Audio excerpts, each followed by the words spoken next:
There are disappearances that leave silence behind, and then there are the ones that leave answers. The kind of answers no one in Harland County, Virginia ever wanted to find. This is the story of a man who vanished from the largest tobacco plantation in the county one September night in 1857, leaving no broken lock, no disturbed earth, no trail through the dew-wet grass. A man who had been, by every account, the most trusted, most valued, most beloved servant that Harland Voss had ever owned. And when the weeks passed with no word, no body, no trace, the people of that county told themselves the worst had already happened. They were wrong. What came next was not a body in a field or a fugitive caught at the border. What came next dismantled everything.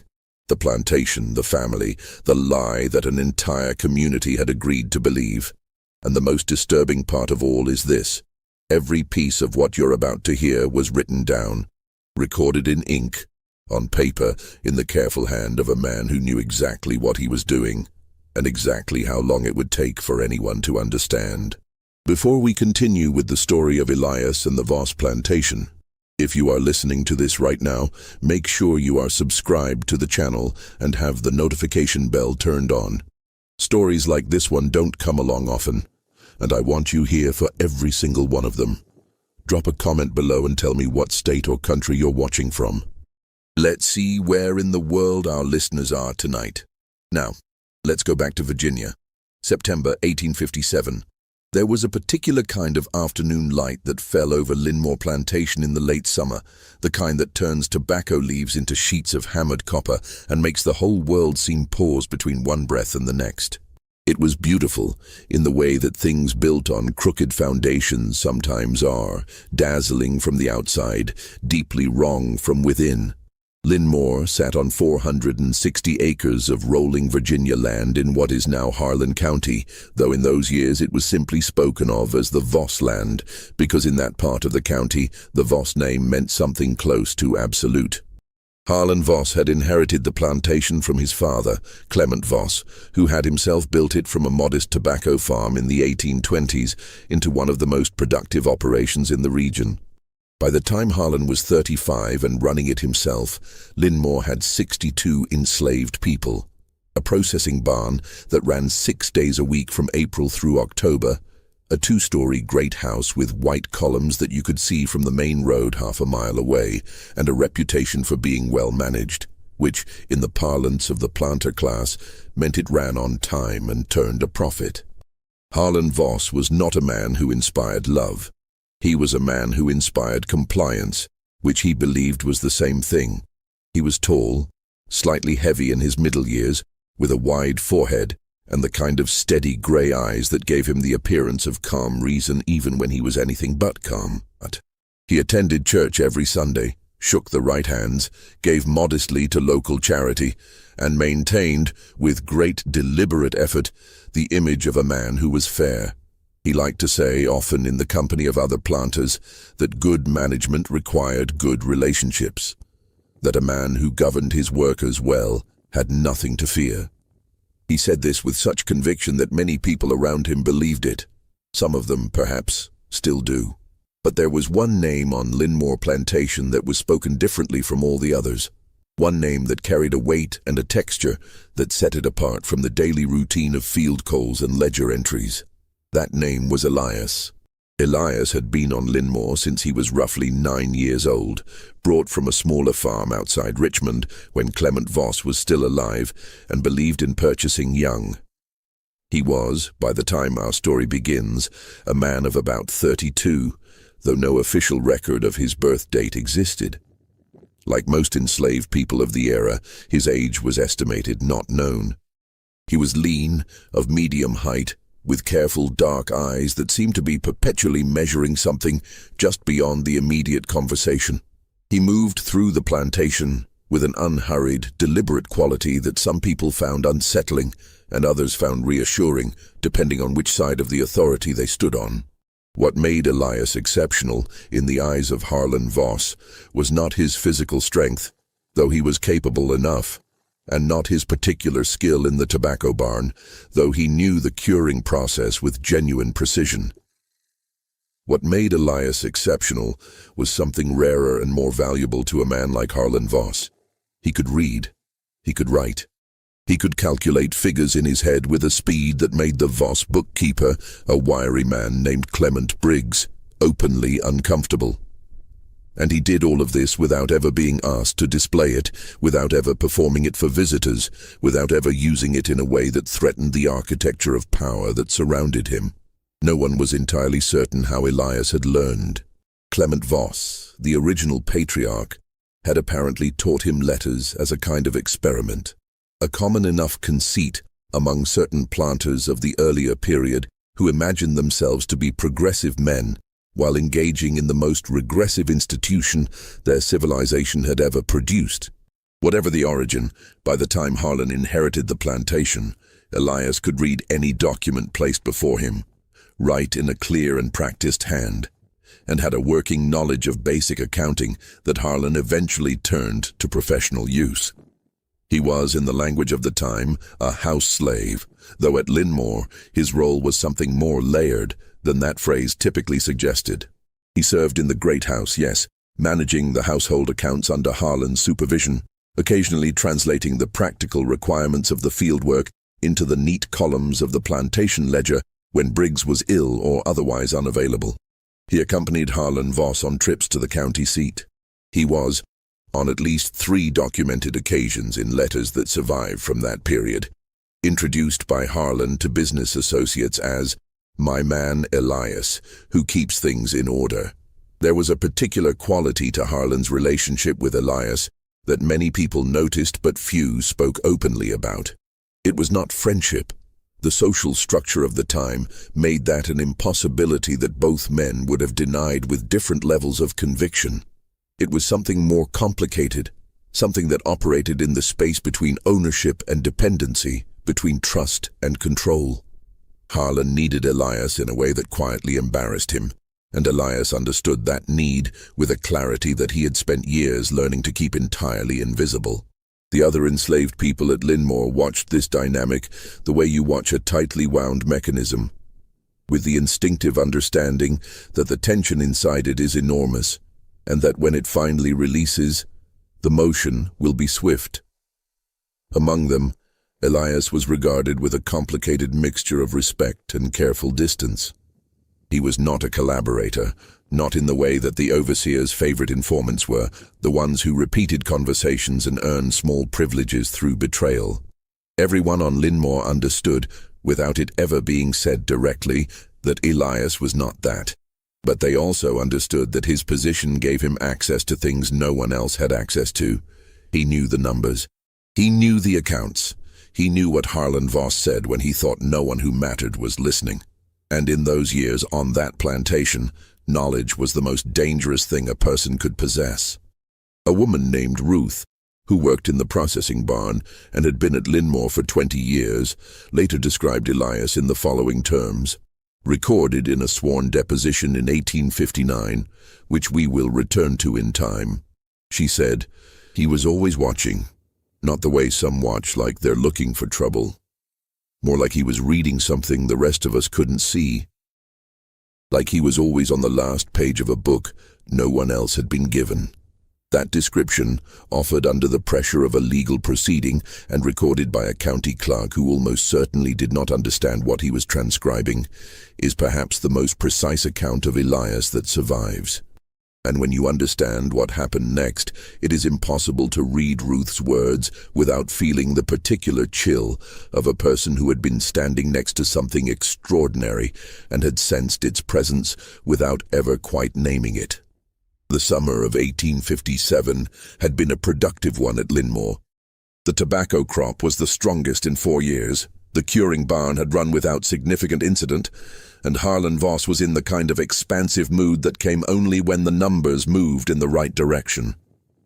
He had been speaking with some frequency that summer about expansion, a parcel of land to the north adjacent to the property that he believed could be acquired from the Doyle family, who were in the early stages of a financial difficulty that most of the county already knew about, even if the Doyles did not yet acknowledge it themselves. It was a familiar pattern in that part of Virginia in those years. Land changed hands through the slow gravity of debt, and men like Harland Voss positioned themselves at the bottom of that gravity and waited. Elias managed the household accounts with the same careful attention he brought to everything. The ledger for that summer, one of several that would later become central to events that no one in Harland County could have anticipated, recorded the ordinary expenses of a large household in meticulous detail. Flour and salt pork purchased in bulk from the county merchant. Replacement hardware for the barn. The salary of Dale Pruitt, the overseer, paid monthly in the amount of $40. The periodic fees charged by Dr. Waverley of Coopersville, who visited the plantation for medical matters. The cost of new shoes for the people who worked the fields, distributed twice a year, always a month later than they were needed. To anyone reading that ledger in the ordinary course of business, it was an unremarkable document. The kind of record that hundreds of plantations kept in hundreds of counties across hundreds of miles of southern soil. The kind of record that spoke entirely in the language of property, things owned, things purchased, things consumed, things maintained.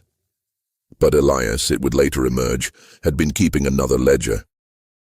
Not in place of the official one, that remained precise, accurate, and available for Harland Voss to review at any moment, which he did regularly, often in the evenings after supper when the house had settled into its nighttime quiet. No, the second ledger was something else entirely. Its existence would not become known for weeks after the night Elias disappeared. And when it did become known, the process of understanding what it contained would take considerably longer still. None of this, of course, was suspected on the warm September evening when Harland Voss sat on the covered porch of the great house, drinking bourbon that had been poured for him by a young man named George and reading a letter from his cotton trading associate in Richmond. Harland was in good spirits. The accounts were clean. The crop was nearly in. The Doyle land would be his by Christmas, he was nearly certain of it. Everything, as he surveyed it from his porch in the long amber light of that late afternoon, was in order. He asked George where Elias was, and George said he believed Elias was in the counting room, the small office at the rear of the great house where the plantation's paperwork was kept. Harland nodded, satisfied. He returned to his letter. A nightbird called somewhere in the oak trees that lined the drive, and the tobacco fields beyond the fence rustled with a low, dry sound like paper turning. By the time Harland Voss went to bed that night, nothing appeared to be wrong. The great house was quiet. The quarters beyond the fence were dark and still. Elias had brought the evening ledger to Harland's study at the usual hour, 8 o'clock, placed it on the corner of the desk as he always did, and said good night. Harland had not looked up from the paper he was reading. That was the last time anyone on Lynmore Plantation saw Elias. Harland Voss discovered the absence himself, which was unusual. Normally, the household moved through its morning routine with the kind of practiced precision that long familiarity produces. Coffee appeared, fires were laid, the day's arrangements were confirmed. All of it managed largely through Elias, who organized the household staff with a quiet authority that Harland had never needed to supervise directly. That morning, September 9th, 1857, Harland came down the main stairs at his usual time of 6:30 and found the house cold and the coffee unmade. He stood in the hallway for a moment, listening. The quality of the silence was wrong. Not the silence of a house before it wakes, but the silence of a house that is missing something it doesn't know how to name yet. He called for Elias. He called twice. The third time his voice was different, still controlled, but with a tightness at the edges that George, who slept in the small room off the kitchen, heard from behind his closed door and recognized immediately as something to be afraid of. Within an hour, it was established that Elias was not in the great house, not in the quarters, not in the processing barn, not in the counting room. His sleeping area, a small room adjacent to the kitchen that was, by the standards of the time and place, unusually private for an enslaved person, was neat, undisturbed, his single change of clothes still folded on the shelf above his cot. His shoes were missing. His coat was missing. Nothing else appeared to be gone. Harland Voss sent for Dale Pruitt before breakfast. Pruitt was a lanky, weathered man of 43, who had been Lynmore's overseer for 8 years and who, by every account available, was neither cruel nor kind, but strictly transactional. A man who managed the plantation's labor through the precise application of incentive and consequence without any particular personal investment in either. He arrived at the great house within 20 minutes of being summoned, hat in hand, already calculating what had happened before Harland said a word. "He's gone," Harland said simply. Pruitt nodded once. The two men stood in the hallway near the front door, and Pruitt asked the question that any man in his position would ask first. "How long do you figure?" "Sometime last night. He was here at 8. Pruitt did the arithmetic. 10 hours, perhaps 11. Not an insurmountable head start, but not nothing either. He asked about any recent behavior that might indicate it had been planned, any unusual quietness, any unexplained absences over the previous weeks, any contact with people from outside the plantation. Harland answered each question with a controlled precision that was itself a kind of performance. The behavior of a man who was already managing how this event would be perceived from the outside, rather than simply responding to it. The answer to most of Pruitt's questions was no. There had been nothing unusual. Elias had been exactly as he always was, present, efficient, attentive. He had given no indication of anything. That, as it turned out, was the thing that would haunt Harland Voss more than almost anything else that followed. Pruitt organized a search of the immediate property that morning. The fields, the woods on the eastern side, the creek that ran along the southern boundary. He sent word to the neighboring farms and to the county constable's office in Coopersville. By midday, a notice had been prepared describing Elias, his approximate age, his height, the fact that he could read and write, which was included because it was considered relevant information, both for identification and for the calculation of what kind of fugitive they were dealing with. That detail, that he could read and write, carried a particular weight in how the search was organized and discussed. A man who could read and write could navigate. He could interpret road signs, purchase tickets at a coach station under a false pretense, compose a letter that might secure him assistance. He was not simply a body that had moved from one location to another. He was a thinking, planning presence that had gone somewhere deliberately. This was understood by everyone involved in the search, even if it was spoken about only obliquely. Harland Voss offered a reward of $200, a significant sum in 1857, enough to motivate serious effort from any number of men in the county who made their living from such work. The notice was posted at the county seat, at the Coopersville post office, and at a number of crossroads taverns throughout the region. And then the waiting began. The first week produced nothing. No credible sighting, no captured man, no report from any of the roads or coach stations that a man matching Elias's description had passed through. The county constable, a broad, slow-moving man named Ferris, who had dealt with many such situations over the course of his tenure, told Harland that this was not unusual. Many fugitives made for the Ohio River, which was 300 miles north, using the darkness and the back roads and the assistance of what Ferris, in the careful language of official correspondence, referred to as sympathetic parties. The journey could take 2 weeks or more for someone traveling carefully. It was entirely possible that Elias had not yet crossed any checkpoint where he might be recognized. Harland nodded and thanked Ferris for his assessment and returned to Lynmore. He ran the plantation. He managed the final weeks of the tobacco harvest.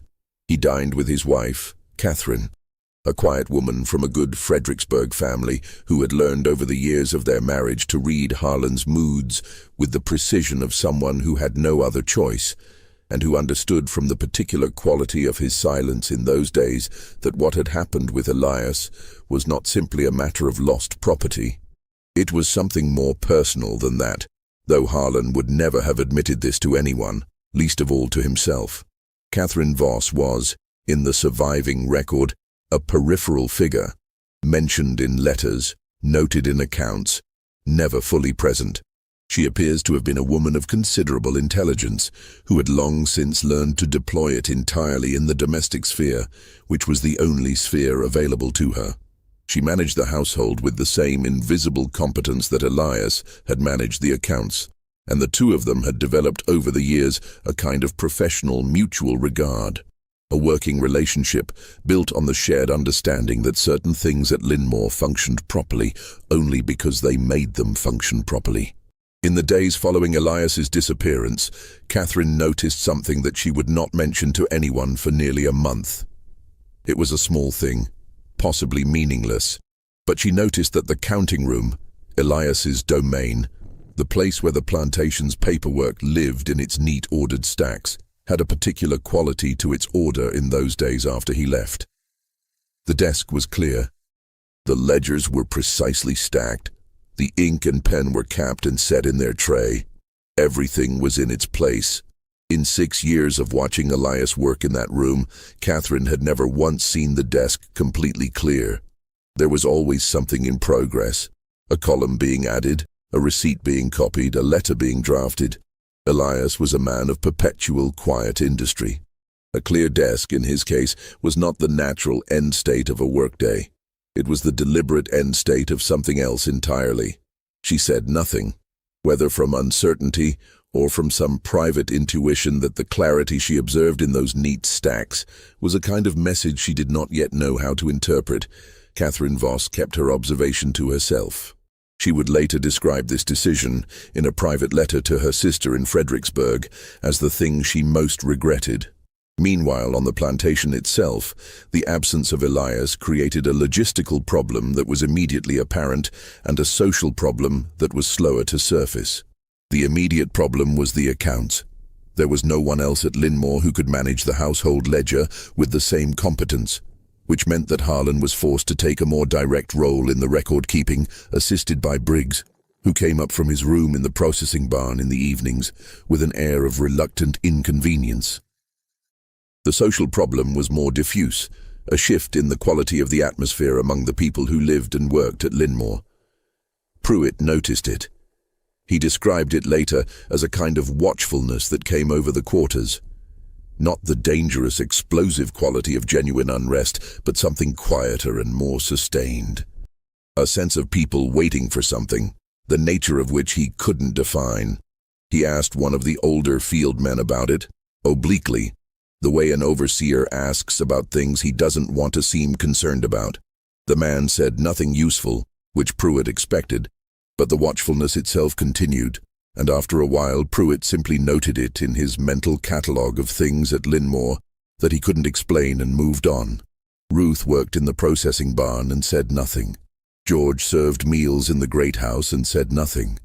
A young woman named Nora, who had come to Lynmore 2 years earlier from a farm sale in Augusta County, watched the counting room door through the kitchen window when she thought no one was observing her, and said nothing. The silence among the enslaved people of Lynmore that October was not the silence of ignorance. It was the silence of people who understood that the shape of what was coming had not yet fully revealed itself, and that when it did, the less they had said, the better.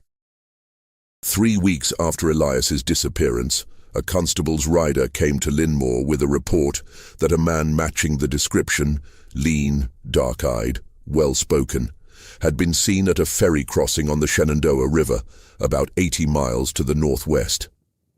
The report was second or third hand, passed through a chain of county offices, and its details were vague enough that Pruitt thought it might be nothing.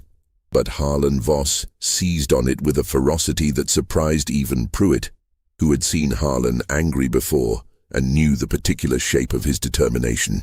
Harland rode north personally. He was gone 4 days. He returned without Elias, without any definitive confirmation that the sighting had been genuine, and in a mood that Catherine could feel from 2 rooms away. He sat in his study for the better part of an evening with the door closed, and in the morning he called Pruitt in and gave quiet, specific instructions that the search be continued with renewed effort and that the reward be raised to $300. $300 in 1857 in Harland County, Virginia, was a sum that made men go still and quiet when they heard it. It was more than Pruitt made in 7 months. It was a figure that communicated not just financial motivation, but something raw and less rational. The signal that this particular disappearance had broken through whatever professional composure Harland Voss maintained in ordinary circumstances. People noticed. The kind of men who paid attention to the reward notices at the county courthouse and the tavern walls began to take the Lynmore situation seriously in a way they hadn't quite before. Not because Elias was more significant than other fugitives, though his literacy made him more visible, but because the size of the reward told them something about how personally Harland Voss needed this resolved. What no one yet understood, what even Harland himself did not yet understand, was that the search for Elias and the obsessive quality it was developing was pursuing the wrong thing. The physical body of Elias, wherever he was in one sense almost beside the point. What mattered was what Elias had left behind. And that thing, that slow, patient, carefully constructed thing that Elias had spent not weeks but years creating, was still at Lynmore, still in the counting room, still waiting to be found by someone who would know what they were looking at. Catherine Voss went back to the counting room on a Thursday afternoon in early October, when Harland was at the county seat on business. She went because the question of the clear desk had not left her mind, and because in the weeks since Elias had gone, she had found herself returning to it the way the tongue returns to a sore tooth, compulsively, uncomfortably, unable to stop. She began with the ledgers. She was not a bookkeeper and had no particular training in accounting, but she was a Voss by marriage, and before that, a Crane by birth. And the Crane family of Fredericksburg had always had a talent for numbers. She opened the current household ledger, the one Elias had maintained through the summer, and read through it carefully. It was as precise and orderly as she had expected. Every entry clear, every column accurate, every sum verified by the figure at the bottom of each page. She almost put it down. She almost told herself that a clear desk was just a clear desk, that a man preparing to run would tidy his workspace because there was nothing unusual about neatness. But then she turned to the back of the ledger.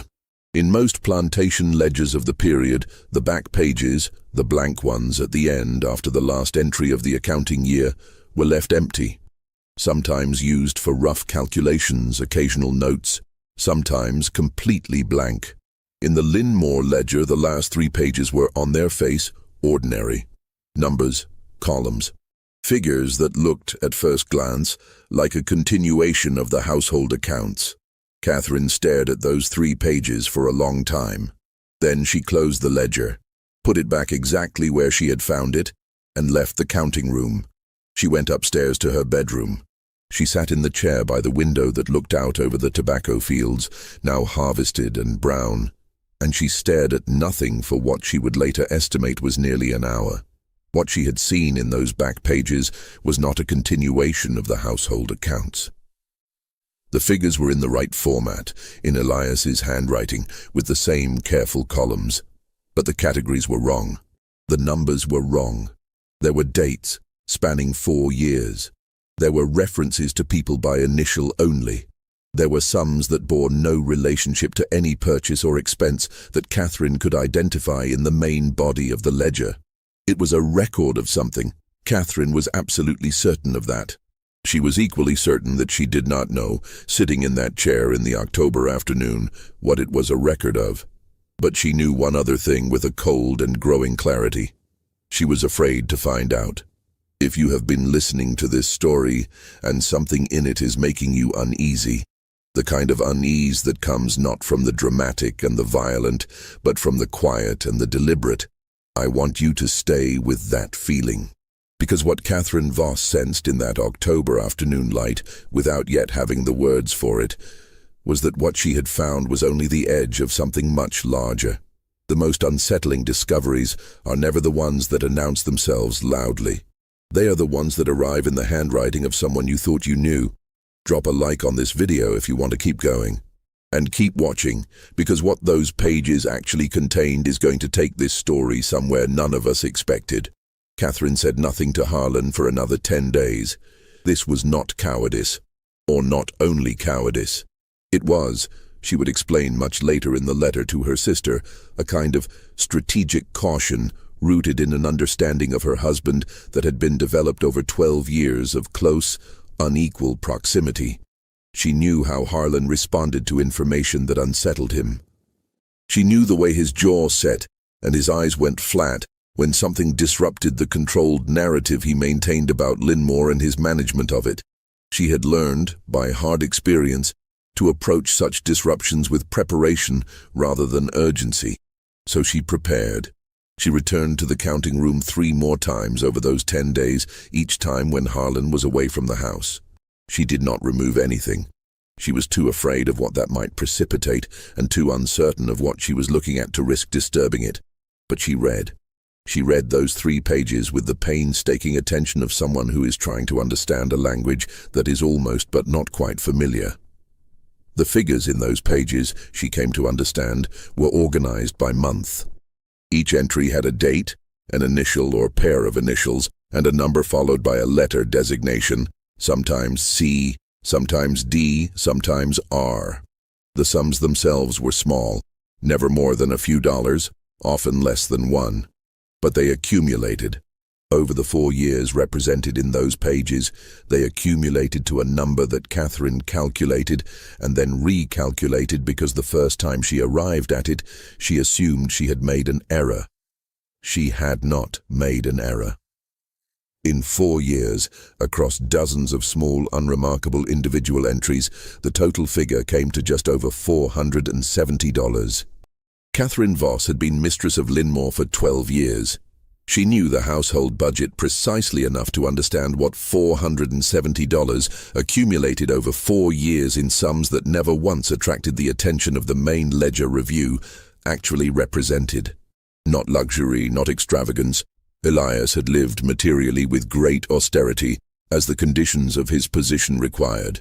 No, what those amounts represented, if she was reading them correctly, was a sum that had been assembled quietly, patiently, in amounts small enough never to register, over a period long enough that the accumulation itself became the point. But the money was not the most disturbing part of those pages. The most disturbing part was the 3 names at the bottom of the last page. Not initials, names, written in Elias's hand, each on its own line, with a date beside each one. The dates ranged from 1854 to 1856. The names were people Catherine knew, or had known. 3 people who had, in those years, left Lynmore under circumstances that Harland had explained as sales, transfers, or in one case an escape that had been quietly absorbed into the general category of runaways who were never recovered.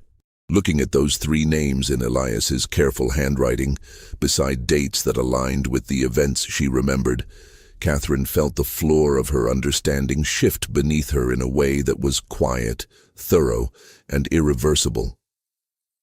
She went home to her bedroom. She sat in her chair. This time she did not look out at the fields. She looked at her hands. When Harland came home that evening, she told him that she had found something in the counting room. She told him carefully, watching his face, the way she always watched his face, measuring the distance between what he would say and what she knew he was actually feeling. She told him about the back pages of the ledger. She did not tell him about the names, not yet, waiting to see whether he would find them himself. Harland went to the counting room that night after supper. He was in there for over an hour. When he came out, his face had the quality she recognized. That particular blankness that was not actually blankness, but a controlled compression of something much more volatile. He said, in a very even voice, that she should not discuss what she had found with anyone. Not with anyone on the plantation, not with any visitor, not with her sister in Fredericksburg. He would handle it. He sat down in his chair in the study and poured himself a glass of bourbon and stared at the fire for a long time. Catherine went upstairs. She wrote a letter to her sister that night. The letter that would survive, the letter that would later become one of the most referenced documents in the legal proceedings that followed. In it, she described everything she had found and everything she had felt in those 10 days of quiet investigation, and she sealed it and hid it behind the bottom drawer of her wardrobe, and she tried to sleep.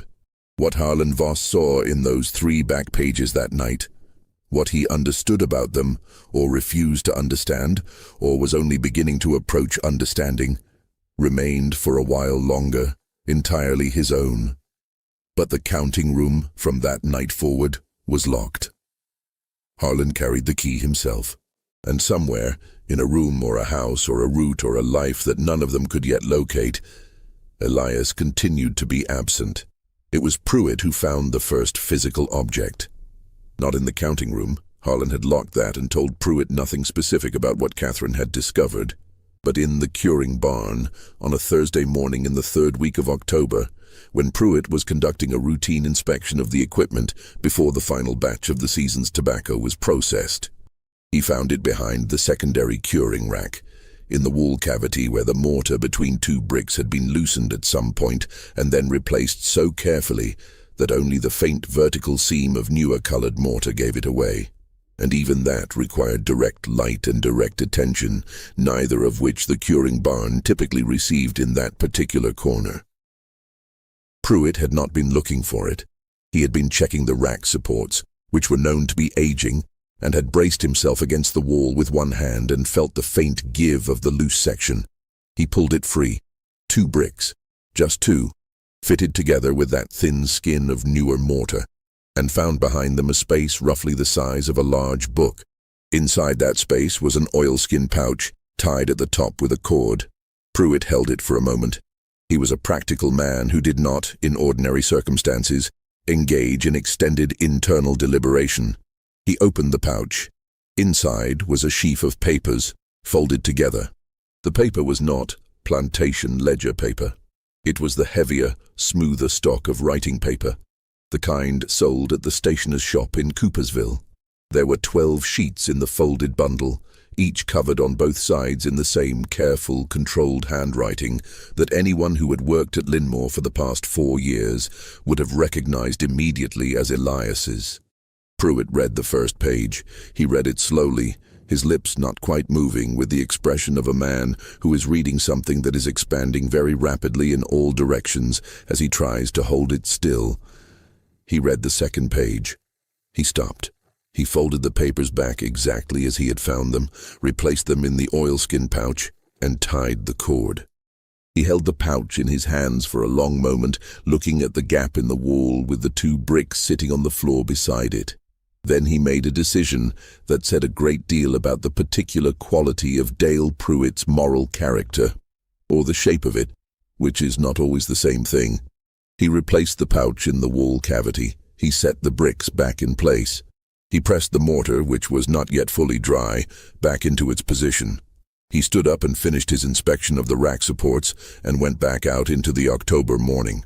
He said nothing to Harland Voss that day. He said nothing that evening. He said nothing for 4 more days. 4 days during which, by Pruitt's own later account, he slept poorly and ate without appetite, and walked the property at odd hours in the way of a man working through a calculation that keeps coming out wrong. What was in those papers?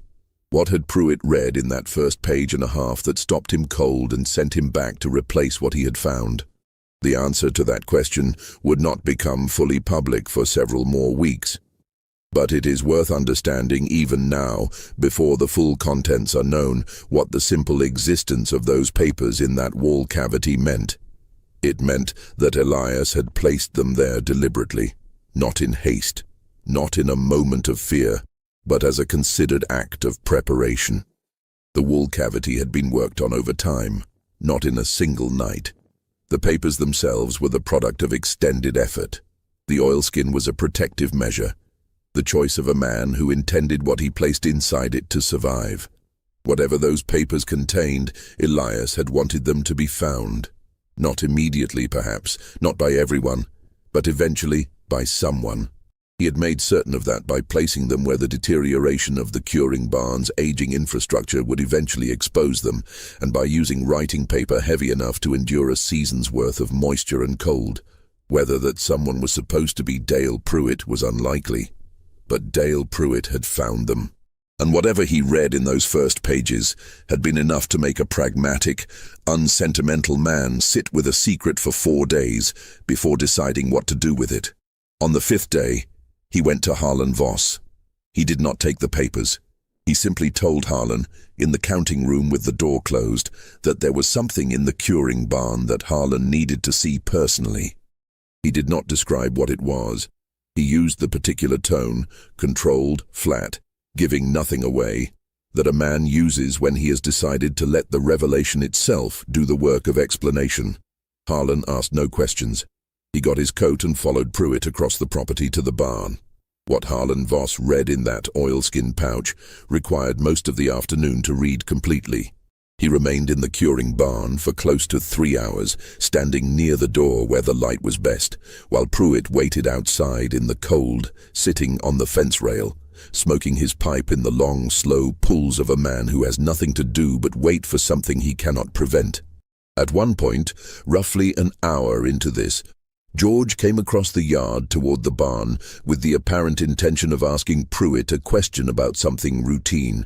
Pruitt waved him off with a gesture that George, who was young but not inexperienced in reading the moods of authority, understood immediately. He turned around and went back to the house without speaking. When Harlan finally emerged from the barn, the afternoon light was already going orange.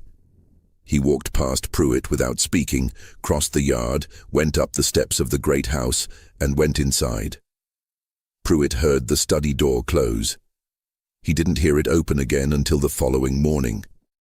The papers in the oilskin pouch, as they were later described in the legal proceedings that eventually became the public record of this case, contained the following: a narrative account in Elias's handwriting, addressed to no specific recipient, running to approximately 4,000 words. 3 pages of dates and figures that formed an accounting record. A second ledger, in essence, parallel to but entirely separate from the official household accounts that Elias had maintained for Harlan Voss. And a final section of 3 pages that contained what could only be described as documented observations, dates, times, names, specific incidents, recorded with the same methodical precision that characterized everything Elias had ever produced. The narrative account told a story. It told the story of the 3 names that Catherine had found at the bottom of the household ledger. 3 people: Thomas, who had been sold in 1854, a woman named Effie, who had been transferred to a neighboring farm in 1855 under circumstances that Harlan had described as a financial arrangement, and a young man everyone called Davy, who had supposedly escaped in the autumn of 1856 and been entered in the records as an unrecovered runaway. According to Elias's account, none of these 3 people had left Lynmore through the official channels that Harlan Voss had documented. Thomas had not been sold to the Augusta County farm that appeared in the ledger. Effie had not been transferred to the Hendley property. Davy had not run. What Elias claimed, what he documented with the dates and figures and incident observations in those 12 pages, was something that Harland County in 1857 was entirely unprepared to confront. He claimed that the money in those accounts, the $470 assembled in tiny increments over 4 years, had not been the only currency moving quietly through the economy of Lynmore Plantation. He claimed that what he had witnessed and recorded and hidden in that wall was evidence of a practice that the official ledger of Lynmore had been constructed with great deliberate care to conceal. The second ledger, as the surviving document later came to be known in county records, was not simply an accounting of money. It was an accounting of people, of what had been done to them, when, and by whose order. It named Harlan Voss directly, by name, in language that was plain and specific and not amenable to reinterpretation. It named Dale Pruitt as well. This, then, was what Pruitt had read in the first page and a half. His own name, clearly written, beside a date in the autumn of 1855. There are moments in which an entire structure reveals its rot all at once, not through a dramatic collapse, but through the sudden understanding that what looked solid was hollow, that what appeared to be foundation was, in fact, only a carefully maintained surface. For Harlan Voss, that moment came in the curing barn on that October afternoon, alone with 12 pages of paper in a dead man's handwriting. Not a dead man, a gone man, which was, as the weeks passed and the full dimensions of the problem became clear, beginning to feel like a very different and considerably more dangerous thing. Harlan's response to what he had read, was to do what he had always done when confronted with a difficulty. He attempted to manage it. He was not a man capable of panic, at least not in any outward expression. He was a man of method and control were what he returned to now, even as the floor shifted beneath him. The next morning he called Pruitt into the study. The oilskin pouch was on the desk between them. He did not ask Pruitt why he had waited 4 days to report the find. That particular conversation, with its implications about what Pruitt had been deciding during those 4 days, was one that neither man had any interest in having directly. Instead, Harland asked Pruitt a single question. Who else knew about the wall cavity in the curing barn? Pruitt said no one, to the best of his knowledge. Harland nodded. He placed the oilskin pouch in the top drawer of his desk and locked it. He told Pruitt that the search for Elias was to be continued, intensified if anything, and that the matter of the papers was to remain between them. He said this in the flat, definitive tone that ended conversations at Lynmore, the tone that did not invite response or qualification. Pruitt left without speaking. Over the next 2 weeks, the management of Lynmore Plantation acquired a particular taut quality that the people who lived there noticed with the precision that comes from years of reading authorities' moods through indirect cues. Harland was present more than usual. He walked the property at irregular hours. He spent long evenings in the study with the door closed and the lamp burning late. He reviewed the official ledger with Briggs twice in a single week, going through each entry with a methodical attention that Briggs, who was not a perceptive man, attributed to the general disruption of Elias's absence, and which was, in reality, something else entirely.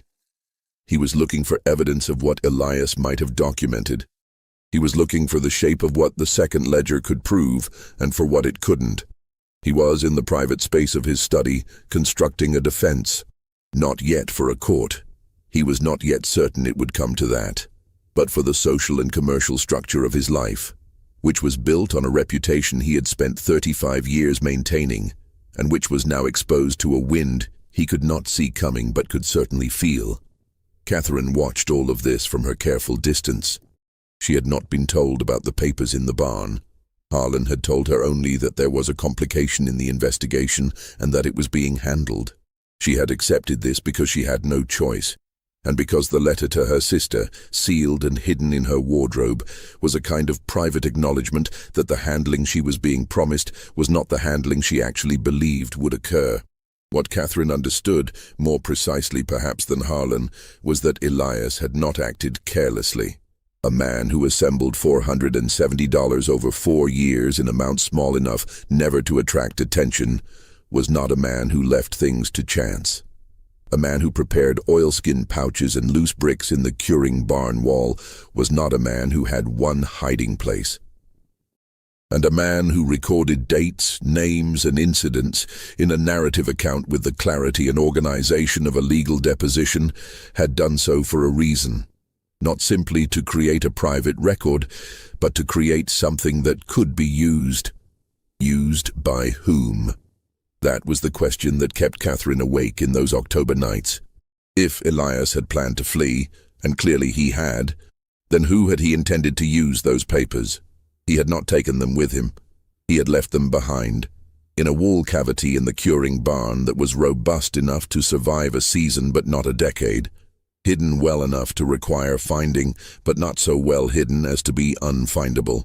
He had left them to be found by someone, for some purpose that Catherine could not yet entirely see, but which she was beginning, in the quiet and the darkness of those nights, to trace the outline of. If this story is giving you chills, and I suspect it is, share this video with someone who appreciates history and the darker corners of it. There is still more to come, and what comes next is the part that finally broke Harland Voss open. On the 4th of November 1857, a man arrived at Lynmore Plantation who had not been expected. He arrived by hired coach from the Coopersville station, a thin, precise man of about 50 named Warren Aldridge, who presented himself at the front door of the great house and asked to speak with Harland Voss on a matter of business. Aldridge was, by profession, an agent for a legal firm in Richmond. one of the larger practices in the city, which handled primarily commercial matters for the planter class and the merchant families of the Upper South. He was the sort of man whose presence signaled that something official and consequential was in motion, and who carried his own particular gravity through rooms by virtue of what his presence implied rather than anything he said directly. Harland received him in the study. Catherine, who had been in the sitting room adjacent, heard the low sound of conversation for 40 minutes before the study door opened, and she heard Harland's voice in the hallway, shorter and tighter than its normal register, thanking Aldridge for coming. Aldridge spent that night at Lynmore. He had travelled from Richmond, and the coach back would not run until morning. He was quiet at dinner, courteous to Catherine, and said nothing that gave any direct indication of why he was there. He spoke about the tobacco market, about the roads, about the weather that fall in the Virginia interior. He was, professionally and completely, a blank. After dinner, Harland retired to his study again. He was there until well past midnight. What Aldridge had brought to Lynmore, what lay in the flat leather case he carried, and which he had placed on the desk between himself and Harland during their 40-minute meeting, was a letter that had been received at the Richmond firm's office 12 days earlier, and which had been addressed not to the firm itself, but to a specific partner named Hadley, who handled matters that required a particular combination of legal expertise and personal discretion. The letter was not long. It was written on heavy paper, in the same careful handwriting that Harland Voss had been staring at for the past 2 weeks in the oilskin pouch locked in his desk drawer, and it was signed, at the bottom, with a single name: Elias. The letter did not reveal where Elias was. It did not reveal how he had travelled or who had assisted him. It said nothing about his current circumstances or his physical location. It was, in its content, entirely focused on one matter. It informed the Richmond firm, and through them, should they choose to involve the appropriate authorities, that a full account of certain events at Lynmore Plantation, Harland County, Virginia, had been prepared and deposited in a location known to at least 2 individuals whose identity Elias did not disclose. In the event that nothing was done with this information, further documentation would be directed to additional parties.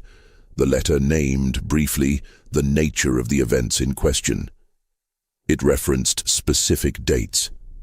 It referenced the 3 names that Catherine had found at the bottom of the back pages of the household ledger. It was not a threat in the theatrical sense. There was no dramatic language, no ultimatum with a specific deadline. It was something colder and more precise than a threat. It was a notification, the kind a man sends when he has already made all the necessary arrangements and simply wishes the relevant parties to understand that the arrangements exist. Harland Voss, sitting in his study at midnight with the fire burning low, was holding a letter from a man he legally owned, a man who was, under the law of Virginia and the United States as it then stood, his property. And that letter was informing him, with complete calm, that the power arrangement he had built and maintained and relied upon for his entire adult life was no longer what he had believed it to be. He read the letter 3 times. Then he put it in the drawer with the oilskin pouch, turned the key, and sat very still for a long time. Understanding what happened next requires understanding something about the particular social architecture of Plantation, Virginia in the late 1850s. It requires understanding how information moved through that society, who could speak to whom, what could be said publicly, and what could only be acknowledged privately, and above all, what happened to reputations when certain kinds of information became known. Harland Voss was, in all the ways that mattered to the county, a respectable man. He attended church. He paid his debts. He had served briefly on a local agricultural committee. He was not universally liked. Men with his particular brand of controlled authority rarely are. But he was respected, which in that time and place was the more important currency. Respectability was the foundation on which everything else rested. And what Elias had constructed over 4 years was a document that threatened to remove that foundation with the precise, measured efficiency of someone who had understood its structure completely. The events described in the second ledger, The 3 names, the dates, the specific incidents documented with such unblinking clarity were not, in the legal framework of 1857 Virginia, entirely straightforward as criminal matters. The law of that era was designed, in countless explicit and implicit ways, to protect the interests of men in Harland Voss's position. What Elias had recorded was not, on its face, something that would bring Harland Voss before a criminal court, but it would ruin him, not through the law, through something older and more immediate than the law, through the social reckoning of a community that could only maintain its own sense of order by insisting on certain visible standards of behavior and by quietly destroying those who violated those standards in ways that were too public to ignore. What Elias had documented went beyond the ordinary violence and exploitation of the institution he lived within, the kind of things that the surrounding community tacitly permitted and willfully did not see.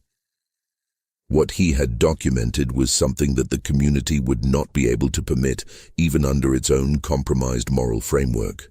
The specific nature of what had been done to Thomas, to Effie, to Davy, the particular way in which their disappearances had been managed and recorded and covered over, was, even by the standards of those who perpetuated the system that surrounded it, too much.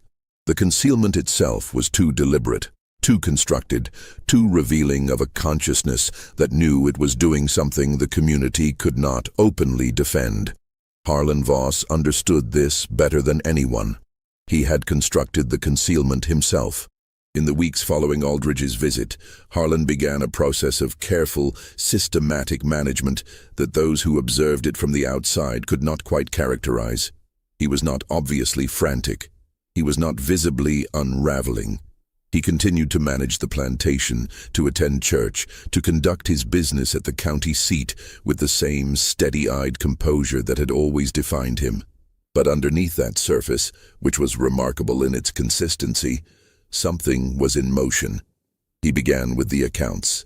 He and Briggs went through the household ledger, the real one, the official one, with exhaustive attention, looking for anything that could be connected to the dates and figures in the second ledger.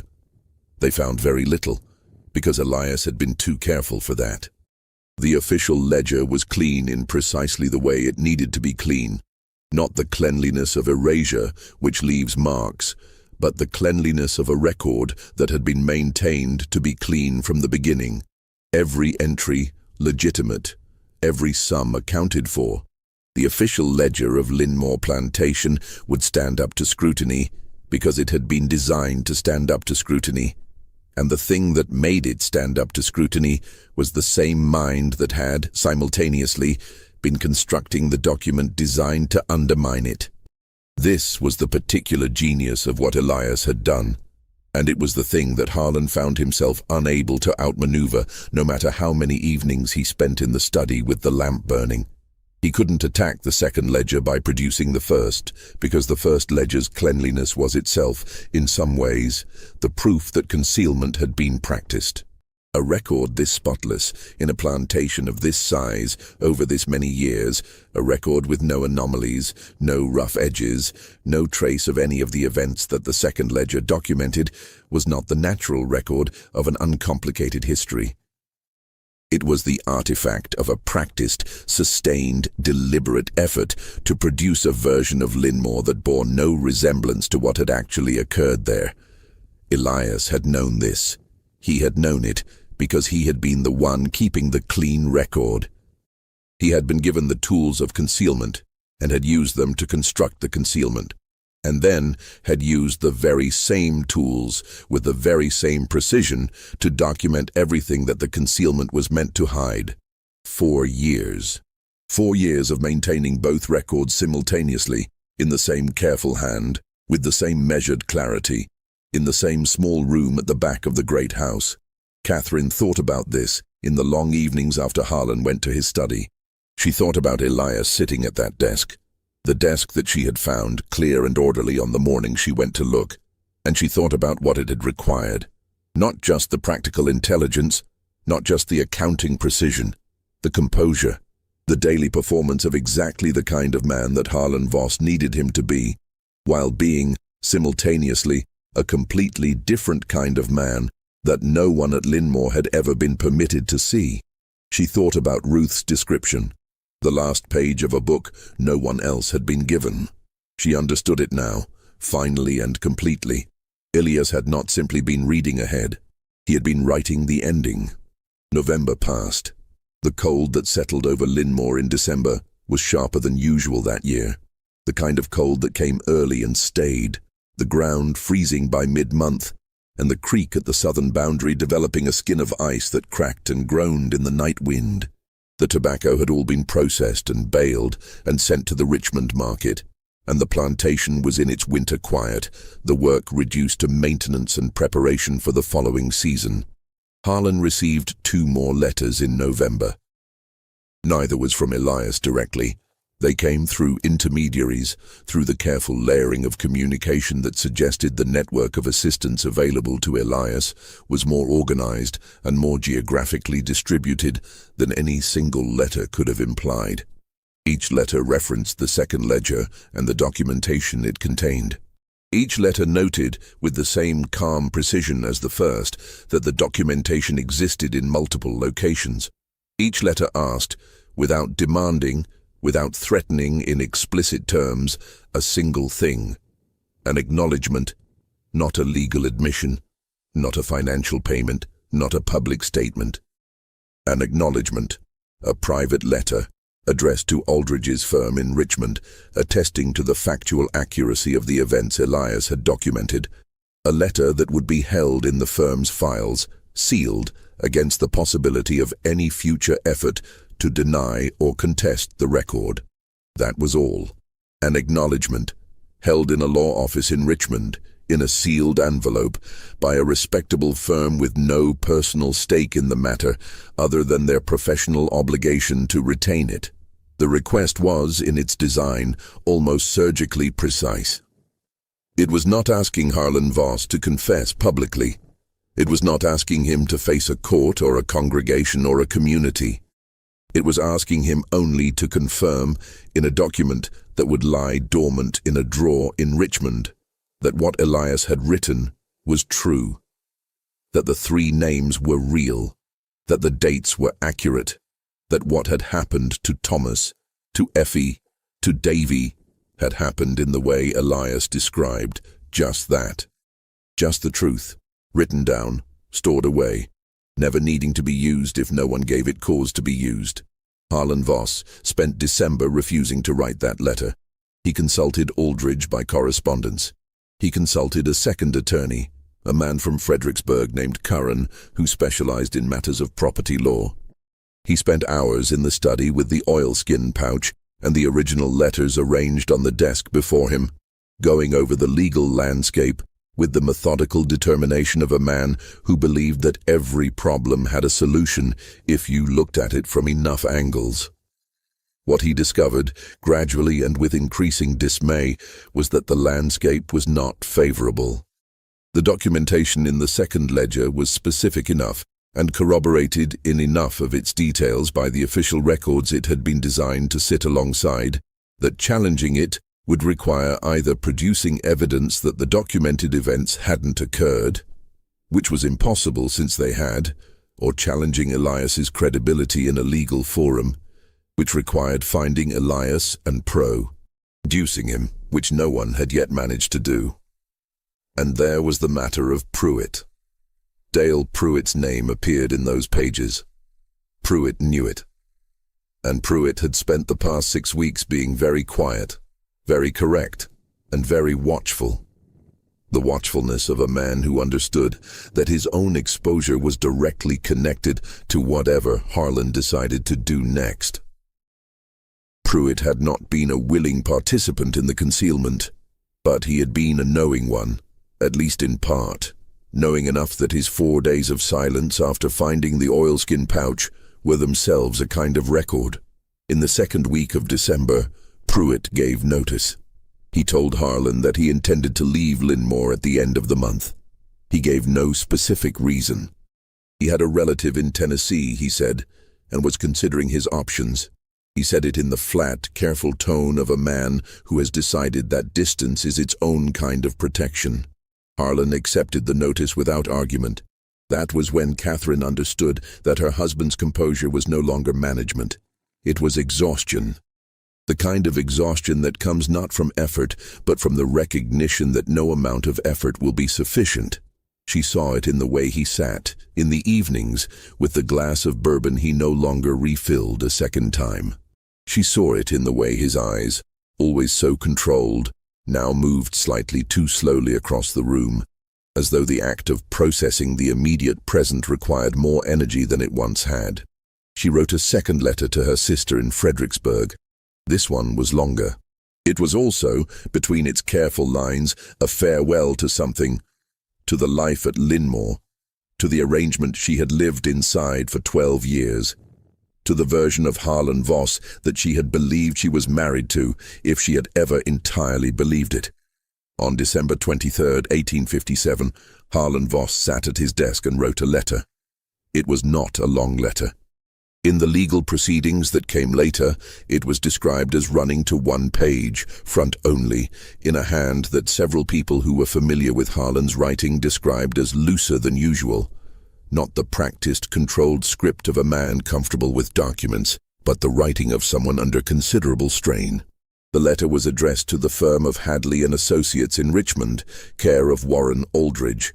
It confirmed, in the specific language that had been requested in the communications Harlan had received over the previous 2 months, the factual accuracy of the events documented in the second ledger. It named Thomas. It named Effie. It named Davy. It named the dates. It said nothing else. It signed Harland Voss's name at the bottom. He sealed it himself, carried it to the outgoing mail the following morning, Christmas Eve of 1857, a cold and grey morning with ice on the fence rails, and gave it to George to take to the county road where the mail rider passed. George took it without looking at what it was. He came back 40 minutes later, his nose red from the cold, and reported that it had been given to the mail rider. He went into the kitchen. He did not ask Harlan what was in the letter, but he knew something significant had happened.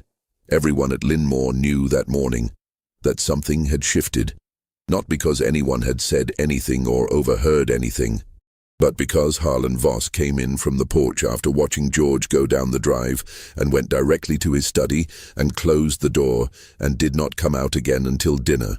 And when he came to dinner, he was different, not broken, not defeated in any visible way, but different. The compression was gone.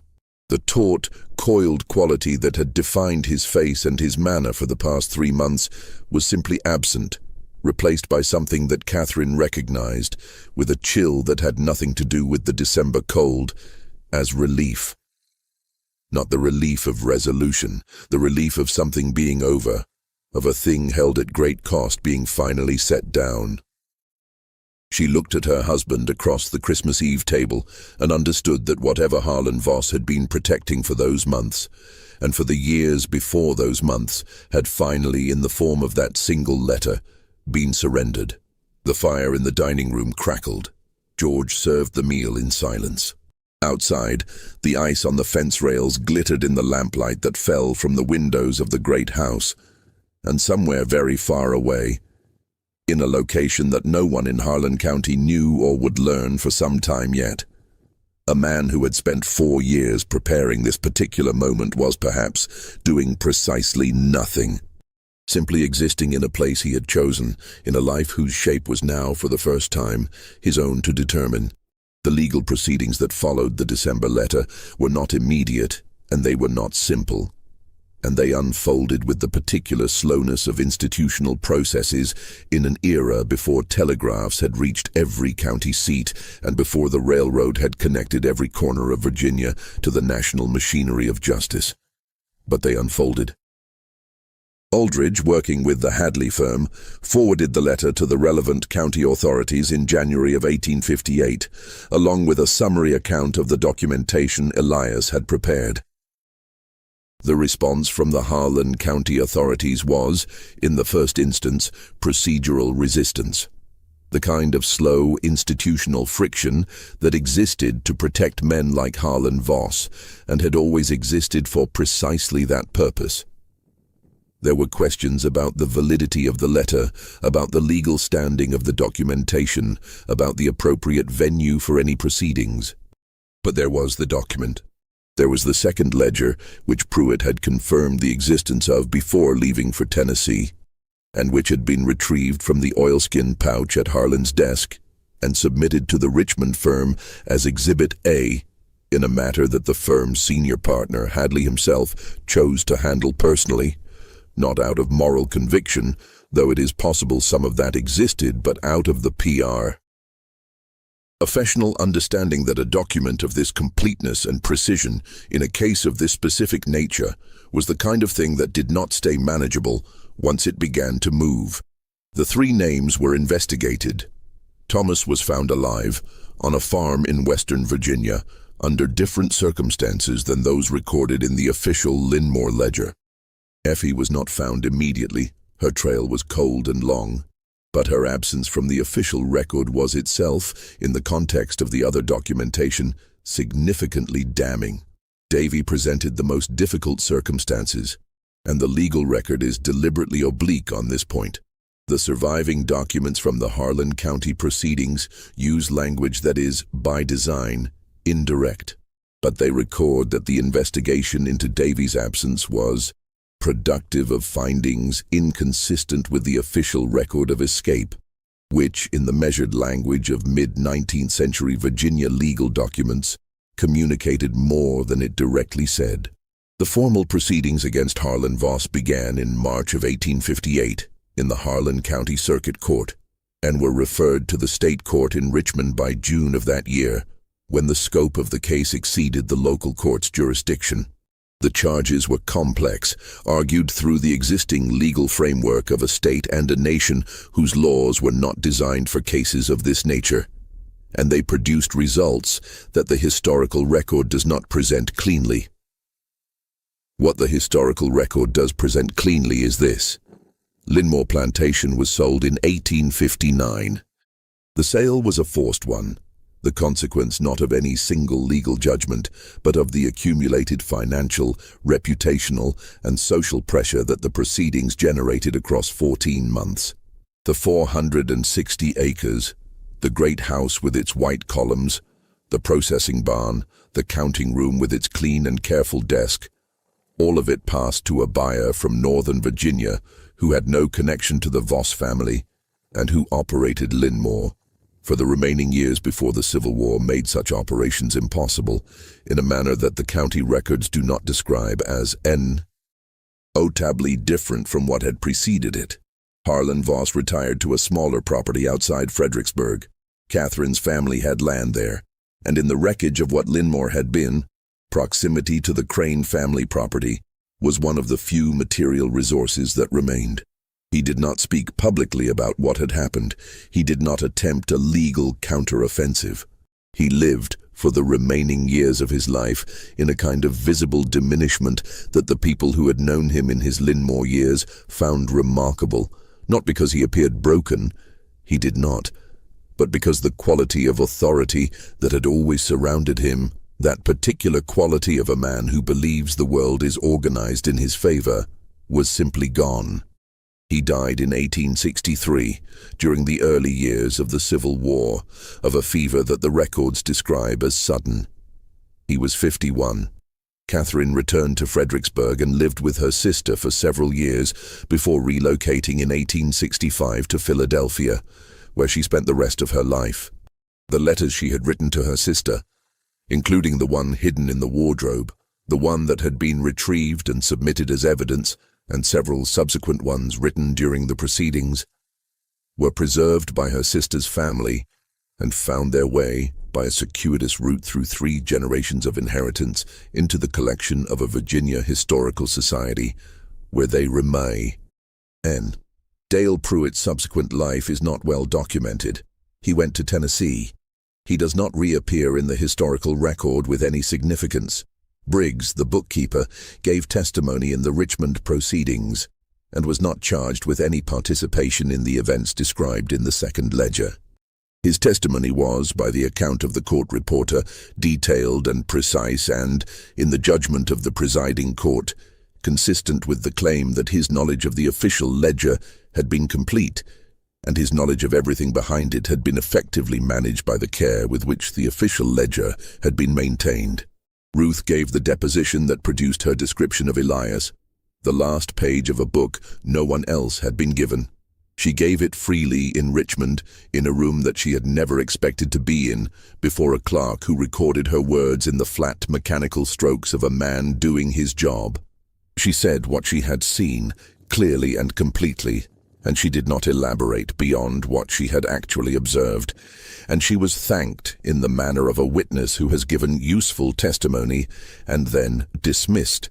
George was never formally asked to testify. He had, after all, observed very little directly. He had carried a letter to a mail rider on a cold Christmas Eve morning, and that was the extent of his documented involvement in the legal record. Nora, the young woman who had watched the counting room door through the kitchen window, left Lynmore with the sale of the property and disappears from the record entirely. Elias was never found. This is the fact that the historical record offers most clearly and most finally, and it is, in the context of everything else, the fact that carries the most weight. The legal proceedings were conducted, the documents were submitted, the case was argued in 2 courts over 14 months, and the central figure in all of it, the man whose hand produced every significant piece of evidence, whose patience had assembled the entire architecture of exposure, was never located, never produced, never brought before any court or any authority. His letter to the Richmond firm had been clear on this point. He was aware that his return would not be possible. He was not asking for the proceedings to restore him to a situation he had left behind.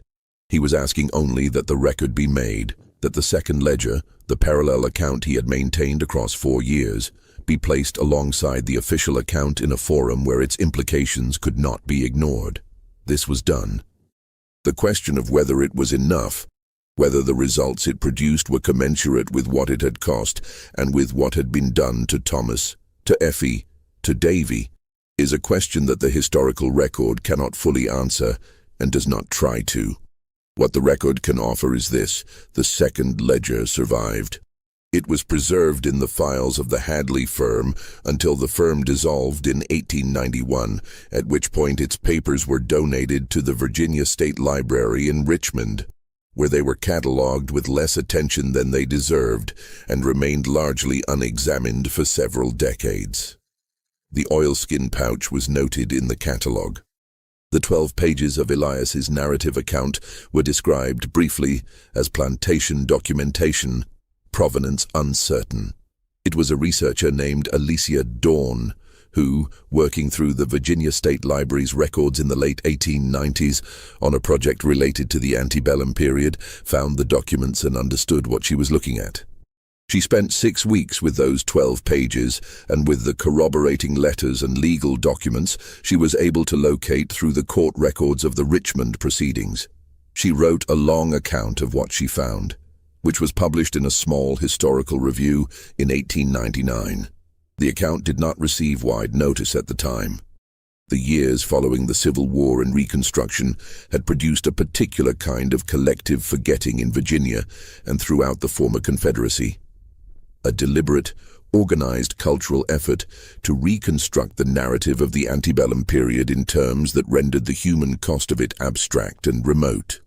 In that climate, a detailed account of one man's patient, methodical dismantling of one plantation's carefully maintained lie, was not a story that many people in 1899 wanted to read carefully. But it was published, and it contained the original documents in full, reproduced from the library copies, including the 12 pages of Elias's hand. At the end of her account, Dawn wrote a single paragraph about Elias himself, about what she had been able to determine from the available evidence about his life after Lynmore. She had determined very little. She knew he had reached Richmond in the first days of September 1857. She knew he had moved north after that, through a network of assistants whose members she could identify in only partial outline. She knew he had reached Philadelphia by October and New York by November, and had sent his first letter to the Hadley firm from somewhere in the northeastern states. The postmark on the envelope had been deliberately obscured, which was itself a calculated precaution. She could not determine where he went after November of 1857. She could not find his name in any record she was able to access, not in Pennsylvania, not in New York, not in any of the states bordering the North. This was not surprising. A man with his capabilities in his situation would not have moved through the free states leaving a clear trail. He would have used the same intelligence and caution that had served him for 4 years at Lynmore. He would have built a new name and a new life with the same care that he had built his documentation, quietly, methodically over time. Dorn's final sentence was this: "What is certain is that he was alive and free, and that the account he left behind, in the oilskin pouch inside the wall of a Virginia curing barn, was not the desperate act of a man driven to the edge of endurance. It was the final chapter of a plan that had been in preparation for years, written by a man who understood with complete clarity both the world he was in and the world he intended to reach." The historical review in which this was published has since been digitized and is held in several university collections. The original documents from the Hadley firm files are in the Virginia State Library. The letters that Catherine Voss wrote to her sister are in the collection of the Virginia Historical Society. The curing barn at what was once Lynmore Plantation is long gone. The great house with its white columns was torn down in the 1880s. The land was subdivided and sold and subdivided again, and what it is now bears no resemblance to what it was in the autumn of 1857, when the tobacco fields went copper in the late afternoon light, and a man at a small desk in a room at the back of a house maintained 2 ledgers simultaneously for 4 years with a precision and patience that was, in its own quiet way, one of the most extraordinary things that ever happened in Harland County, Virginia. His name was Elias. Just that. Just Elias. And the most remarkable thing about what he left behind was not that it toppled a man, or dismantled a plantation, or made its way through the slow machinery of law and into the files of a Richmond firm and eventually the shelves of a state library. The most remarkable thing was the clarity of it.